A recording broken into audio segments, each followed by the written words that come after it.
Hello friends, good morning to all of you. मैं Krishna current affair के इस session में एक बार फिर आपका स्वागत है।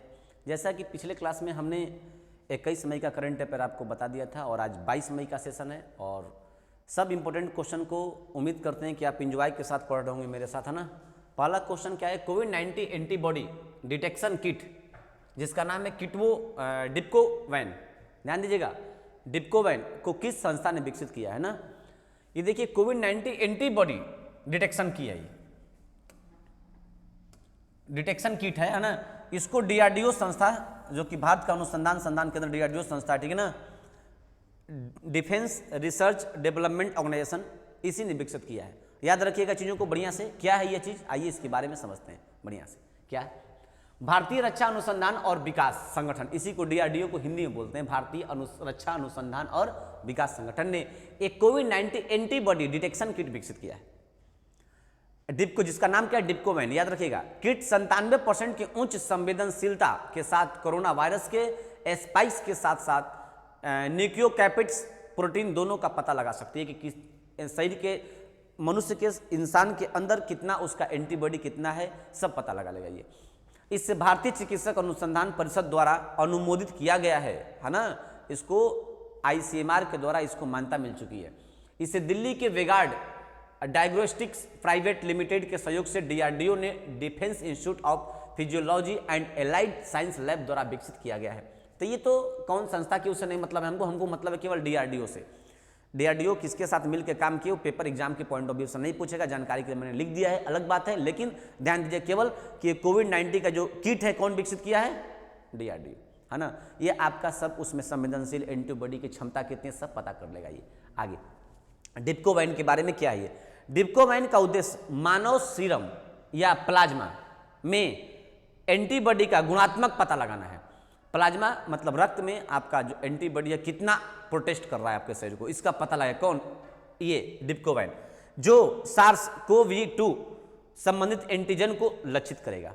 मतलब कि जो आपके शरीर में एंटीबॉडी है, जो कि किसी अंदर आने वाले वायरस को मारने की क्षमता है, आपके प्लाज्मा में, आपके ब्लड में कितना इसकी क्षमता, इसका ये पता कर लेगा कौन, डिप्कोवैन। समझ गए, चलिए आगे। यह अन्य बीमारियों के साथ साथ किसी भी क्रॉस रिएक्टिविटी के बिना परीक्षण का संचालन करने के लिए केवल 75 मिनट का तेजी से बदलाव का समय प्रदान करता है। किट की सेल्फ लाइफ 18 महीने की सेल्फ लाइफ है ना। ये किट मतलब 18 महीने तक ये काम करता है, इससे कोई इंपॉर्टेंटिस नहीं है, इससे कोई मतलब भी नहीं आपको, है ना।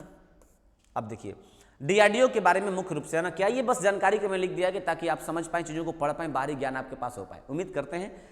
डीआरडीओ के अध्यक्ष कौन है, डॉक्टर जी सतीश रेड्डी। याद रख लीजिए अभी से, जिनको याद नहीं है, जिनको याद है बहुत अच्छी बात है। डीआरडीओ का मुख्यालय कहाँ है, नई दिल्ली में है। इसकी स्थापना कब, 1958 में। ये तीनों क्वेश्चन अपने आप में है ना। जीएस स्टैटिस्टिक्स के पॉइंट ऑफ व्यू से बहुत इंपॉर्टेंट क्वेश्चन है। कौन, डीआरडीओ के अध्यक्ष जी सतीश रेड्डी, स्थापना 1958, मुख्यालय नई दिल्ली। अब देखिए सुंदरलाल बहुगुणा, जिसको मतलब कि भगवान इनकी आत्मा को शांति दे, है ना, क्योंकि आप इनके बारे में बहुत पहले से परिचित हैं, है ना, जिन्होंने चिपको आंदोलन से इनका सब जिंदगी जुड़ा हुआ था।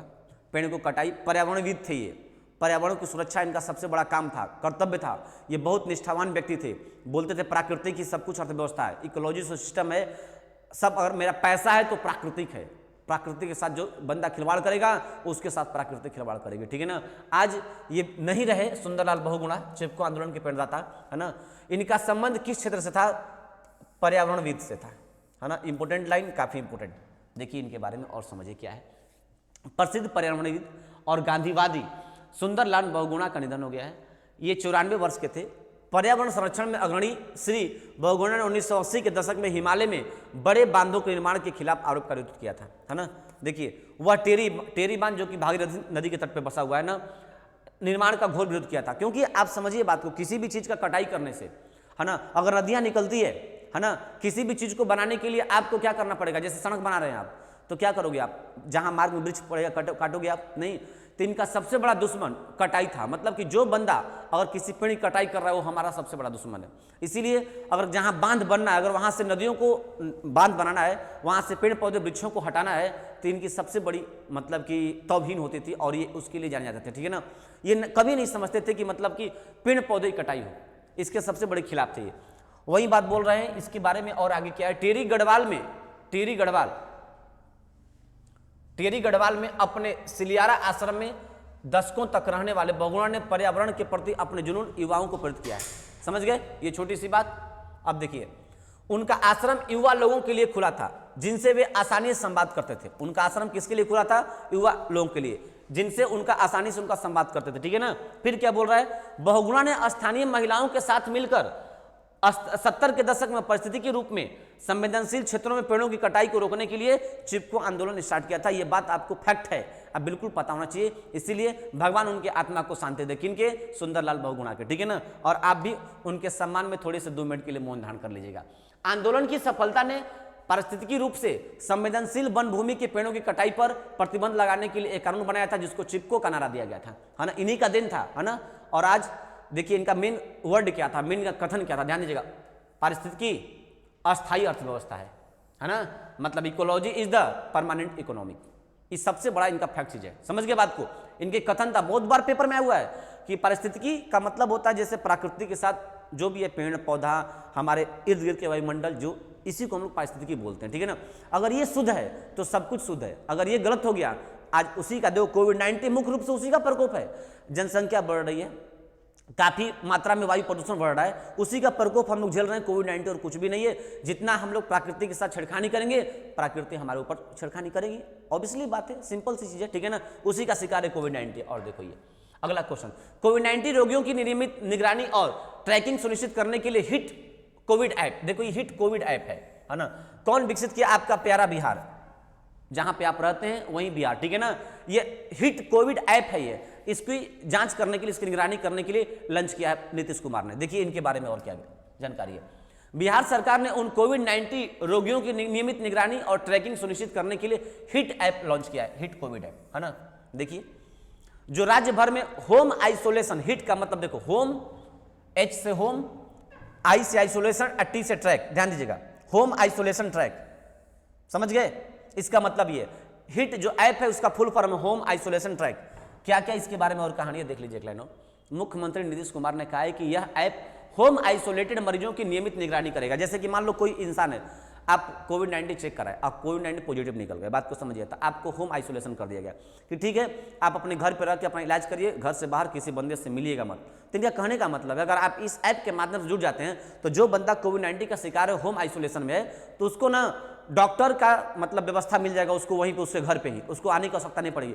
हो या ना हो, हमारा बिहार है, पेपर में आ गया ना, हमारा करंट अफेयर आ गया ना, हमको पढ़ के याद करने का मौका मिल गया ना, बस बाकी वो सब काम होगा कि नहीं होगा हमको नहीं पता, लेकिन हाँ इनका ये काम है। इसका मतलब यही है स्वास्थ्य कार्यकर्ता प्रतिदिन घर पर मरीजों का दौरा करेंगे। समझ गए? बिहार है, संभव हो सकता है कभी नहीं, लेकिन करंट में बता दिया गया। उनका तापमान, ऑक्सीजन स्तर मापने के बाद ऐप में डाटा फीड करेंगे। आप समझ गए ना, इस ऐप के माध्यम से ये काम करना पड़ रहा है। इन आंकड़ों की जिला स्तर पर निगरानी की जाएगी। यदि ऑक्सीजन का स्तर 94 से नीचे है तो रोगी को उचित उपचार के लिए नजदीकी स्वास्थ्य केंद्र में भेजा जाएगा। समझ गए? ये ऐप के लिए इतना देखते रहिए, व्यवस्था लॉन्च हो चुका है, कितना आपको मिलता है कि नहीं इस बिहार में। बिहार के मुख्यमंत्री नीतीश कुमार, आपको पता है, और इसके बाद इनके राज्यपाल कौन है? फागू चौहान। ये कॉमन बात आपको याद होनी चाहिए। अंतर्राष्ट्रीय जैव विविधता दिवस काफी इंपोर्टेंट दिवस है, पेपर में बहुत बार आया हुआ है, और जो बच्चा पुराना है इसके बारे में आप जानते भी होंगे। ठीक है ना। 22 मई को अंतर्राष्ट्रीय विविधता दिवस, 22 मई को। कुछ मानवीय गतिविधियों के कारण जैविक विविधता में उल्लेखनीय कमी के मुद्दे के बारे में जागरूकता बढ़ाने के लिए संयुक्त राष्ट्र संघ द्वारा हर साल 22 मई को अंतर्राष्ट्रीय जैव विविधता दिवस मनाई जाती है। आपको पता है कि पौधा, जानवर, बहुत सारे पौधों की प्रजातियां मेरे पास लुप्त हो चुकी है, बहुत सारे जानवरों की प्रजातियां मेरे पास लुप्त हो चुकी है। क्या है? यही तो जैव विविधता। विविधता का मतलब क्या हो रहा है? मतलब कि परिवर्तनशील हो रहा है हमेशा।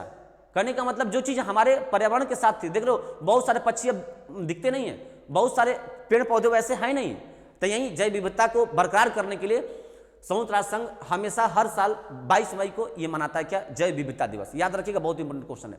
2021 का थीम क्या था? हम समाधान का। देखिए हम समाधान का हिस्सा हैं, मतलब हमको, आदमी को बोल रहा है कि हम लोग समाधान का हिस्सा है, खुद हम लोग इसको बना सकते हैं, खुद इसको हम लोग सोल्व कर सकते हैं। इस नारे के पिछले साल अति महत्वपूर्ण विषय हमारे समाधान प्राकृतिक में 2020 का नारा था, हमारा समाधान प्राकृतिक में। समझ गए? आगे जो एक स्मारक के रूप में कार्य करता है, जैव विविधता कई सतत विकास चुनौतियों का उत्तर बनी रहती है। कोई मतलब नहीं है इनसे, उतना इंपॉर्टेंट ये लाइन नहीं है, कोई फैक्ट नहीं है, बस जानकारी के लिए मैंने लिख दिया है। संयुक्त राष्ट्र का मुख्यालय कहाँ है? न्यूयॉर्क, यूएसए में। ये एग्जाम का पॉइंट ऑफ व्यू है, आपको पता है। इनके इस समय अध्यक्ष कौन है? Antonio Guterres. ये भी चीज, पुर्तगाल के रहने वाले एंटोनियो गुतरेस, ये इनका अध्यक्ष है।